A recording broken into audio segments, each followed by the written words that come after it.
Sensitivity کیا ہے؟ Sensitivity کا مطلب یہ ہے کہ آنکھوں کے سامنے کیا کچھ ہو رہا ہے اور یہ کان کیا کچھ سن رہے ہیں اور ہمارے احساسات میں کیا کچھ آ رہا ہے. اس میں سب بڑا ڈیٹا ایسا ہے دیکھنے والا، سننے والا، محسوس کرنے والا، جسے اگنور کر دینا چاہیے. یہ ہے نارمل بیہیویئر کہ کوئی بندہ بہت سی چیزوں کو دیکھتا ہے، سنتا ہے اور اگنور کر دیتا ہے. وہ کہتا ہے جی میں اس پہ کیا کر سکتا ہوں، اگنور کر دیتا ہے. حساس بندہ ہر چیز کو نہ صرف دیکھتا ہے، سنتا ہے، محسوس کرتا ہے، بلکہ اس کا ایک رد عمل بھی سوچتا ہے. ٹھیک ہے جی. اب وہ رد عمل دو طرح سے ہو سکتا ہے. ایک رد عمل کی شکل یہ ہے کہ اس رد عمل سے وہ کچھ بولے یا کمیونیکیٹ کرے اپنی باڈی لینگویج کے ذریعے، فیشل ایکسپریشنز کے ذریعے. کمیونیکیشن کیونکہ صرف بولنا نہیں ہے، باڈی لینگویج بھی ہے، فیشل ایکسپریشن بھی ہے.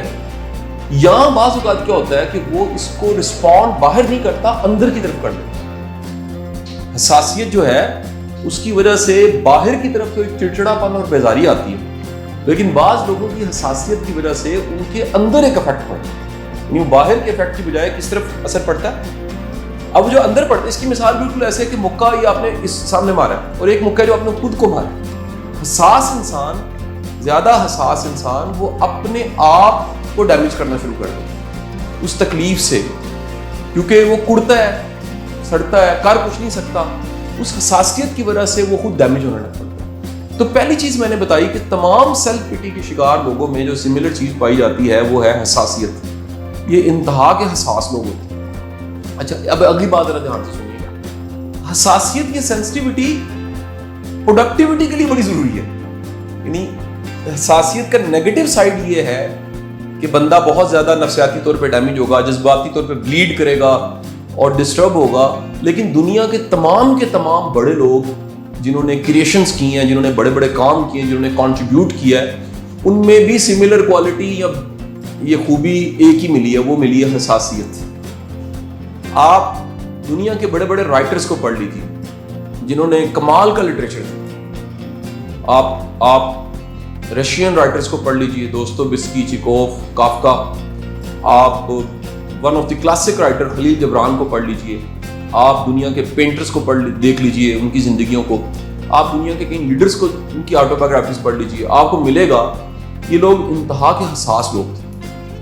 ان کی حساسیت کا لیول یہ تھا کہ بعض اوقات ان کے سامنے ہونے والا واقعہ پورے کا پورا ان کی زندگی کو ٹرن کر دیتا ہے. مثلا میں آپ کو ایک واقعہ سناتا ہوں، اور اس طرح کا ملتا جلتا واقعہ روز ہو رہا ہوگا کہیں، لیکن آپ اندازہ لگائیے کہ اس واقعے کو دیکھنے والے کی زندگی میں کتنی بڑی تبدیلی آتی ہے.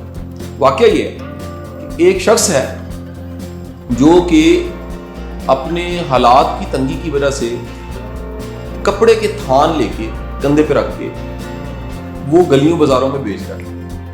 یعنی اس کے پاس ریڑھی بھی نہیں ہے، چھابڑی بھی نہیں ہے، دکان بھی نہیں ہے، وہ صرف کپڑے کے تھان. ابھی بھی آپ دیکھیں گے تو یہ آپ کو ملے گا ایسا کریکٹر جس نے کپڑے کے تھان، بڑا بڑا وزن اٹھایا ہوا ہے ایسے کندھے پہ یا بورا سا اٹھایا ہوا ہے کپڑے کے تھانوں کا، اور وہ جگہ جگہ جا کے بیچ رہا ہے. اس کی آنکھوں کے سامنے ایک واقعہ ہوتا ہے. حساسیت کا لیول دیکھیے گا کیا ہے. ایک واقعہ ہوتا ہے اور واقعہ یہ ہوتا ہے کہ دو لوگ لڑتے ہیں، اور وہ جو دو لوگ لڑتے ہیں ان میں سے ایک لڑتے لڑتے وہ چھری اٹھا کے دوسرے کے پیٹ میں مارتا ہے، اور وہ جس کو چھری لگتی ہے وہ خون نکلتا ہے، وہ تڑپنے لگ پڑتا ہے. تو سارے ارد گرد تماشائی بن کے دیکھ رہے ہیں. اب یہ بھی کریکٹر ہے، یہ کوئی ڈوب رہا ہے اور کوئی ویڈیو بنا رہا ہے، آپ کو ملے گا. ٹھیک ہے جی. آگ لگی ہوئی ہے، کوئی ویڈیو بنا رہا ہے بجائے بجانے کے. اور یہ شخص کپڑے کے تھان وہیں رکھتا ہے ایسے رکھ کے، اور اس زخمی کریکٹر کو اٹھا کے بھاگتا ہے، لے کر جاتا ہے، کسی شاید ریڑھی پہ ڈال رکھتا ہے. اس طرح کر کے واقعہ ہے. قریبی کو ریڑھی پڑی ہوتی ہے، اسی پہ ڈال کے اس کو قریبی ڈسپینسری یا کسی جگہ لے کر جاتا ہے اور اس کا علاج کرواتا ہے. یہ جس بندے کا میں نے واقعہ کوٹ کیا ہے اس کو تاریخ پاکستان میں 19 توپوں کی سلامی کے ساتھ دفن کیا گیا تھا. اس شخص کا نام عبدالساریدی تھا.